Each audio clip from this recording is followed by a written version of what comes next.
with chromium capsules helps you stay in shape. Please follow medical advice when taking this product.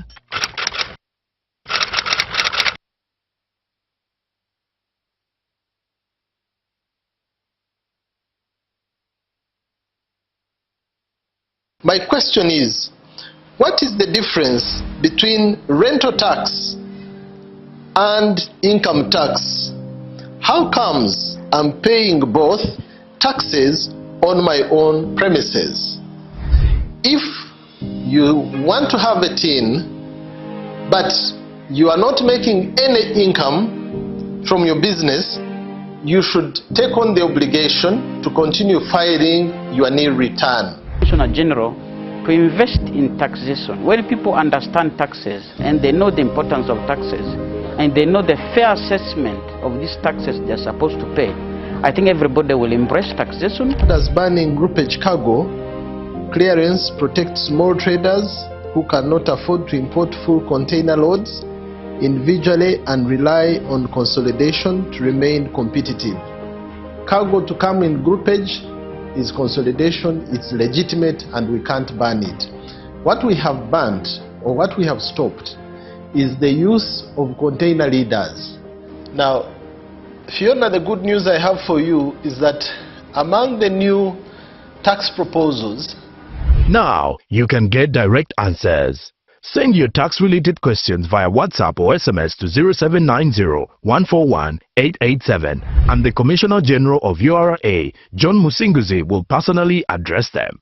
Tune in to UBC News Tonight every Monday and Wednesday for expert insights and clear explanations. Booza Commissioner.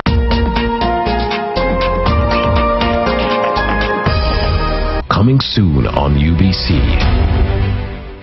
In a land rich with culture, resilience and untold stories, and new stories about to unfold.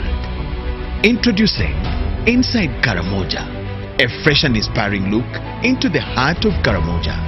This is who we are. Our voices matter. The future starts here. Discover emerging talents, hear from experts, and connect with stories that matter.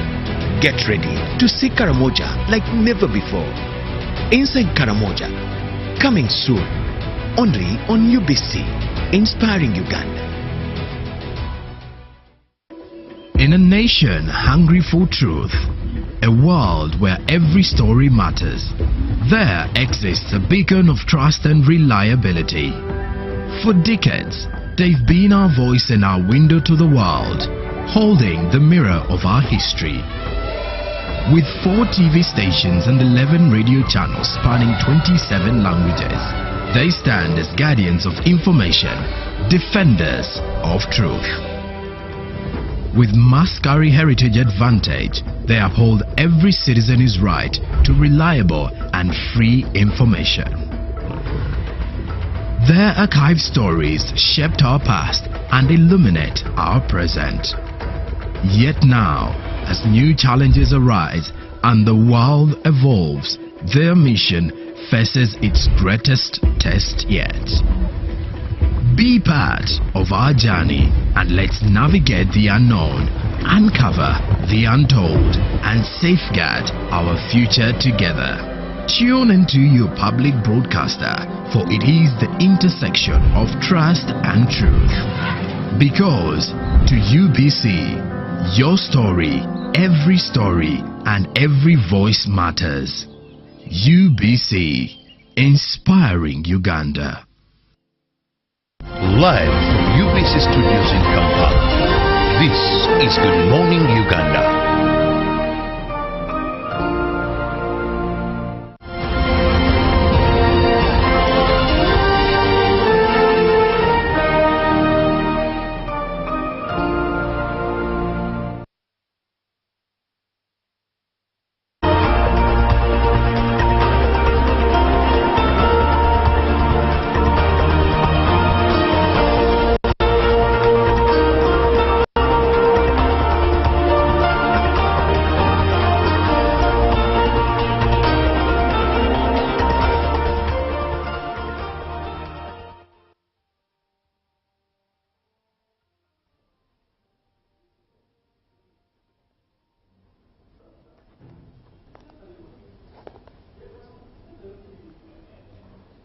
A lovely morning to you. Thank you so much for being with us on UBC TV. Welcome to the agenda. I'm Robert Chirabo Nyonyintono, and today we are going to be discussing something very, very important.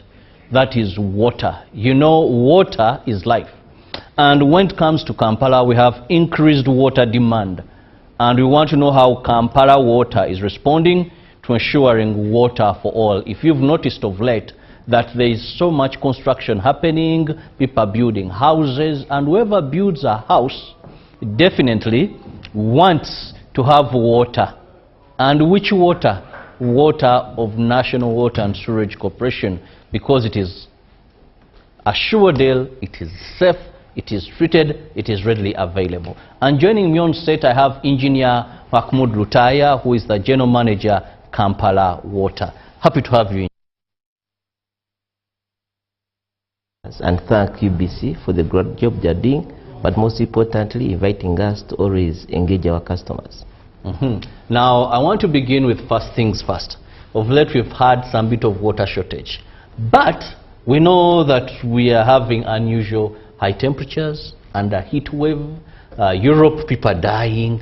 Here, even when you're walking, you're feeling the heat. Yeah. Now, we are wondering, is there any way that this heat wave affects that is water production, water consumption? Raised a very important issue, and I think everyone has realized the situation we're in. There's a high demand for the service. When the temperatures go up, definitely the demand for our services rise, which could be a good thing for us.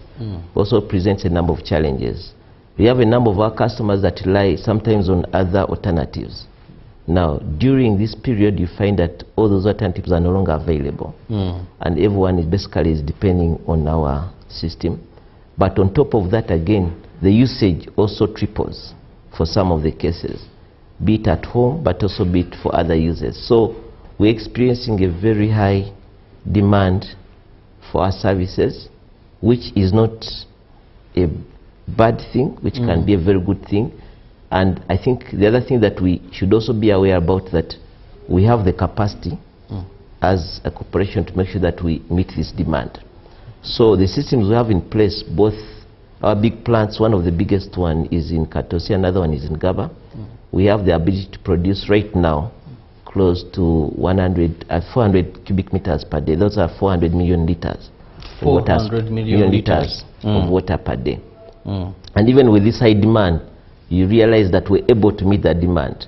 The plant in Katosi, we are only operating at around 52% capacity, even with this high demand.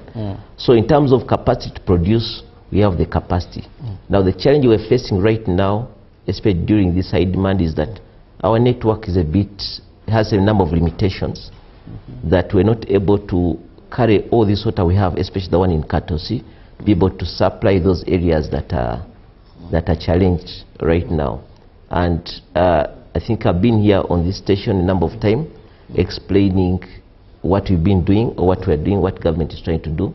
And one of the big projects we're doing right now is the one which is supposed to upgrade our network infrastructure, so that we have the capacity also to carry all the water that is in Katosi, so that it's able to meet those areas that are currently water stressed.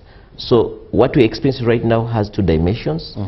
You realize that with the same system, we haven't been having the same challenges around the last 2 months, because it has been a rain season, means that people have been harvesting and have other alternatives. But also the demand has been very low. So when you have high temperatures, the demand goes up, but already now with the limited infrastructure, it becomes a bit stretched. And the most areas that are largely affected are those areas in the outskirts of Kampala, and you realize Kampala has gone at a very, very high pace. So areas of Matuga, customers in Wakiso, customers in Nasana, parts of Kawempe, Budo, those are areas that are hard hit, because what is happening is that the customers in the CBD, that side of Gaba, where that are nearer to the source, because of their increased demand, they end up consuming, most of the water that we produce, and then meanwhile it limits or it affects those in the outskirts. Now with the project we are doing, which we've been doing, the one of upgrade the network. Maybe let me just ask my producer to show us the projects on the screen. If we can take a look at some of these projects that are under. Now you see those huge pipes we are laying. Those are the pipes that are supposed to evacuate the huge volume of water we have right now from Katosi, so that we're able to take that water and supply those areas. Challenges. Now we have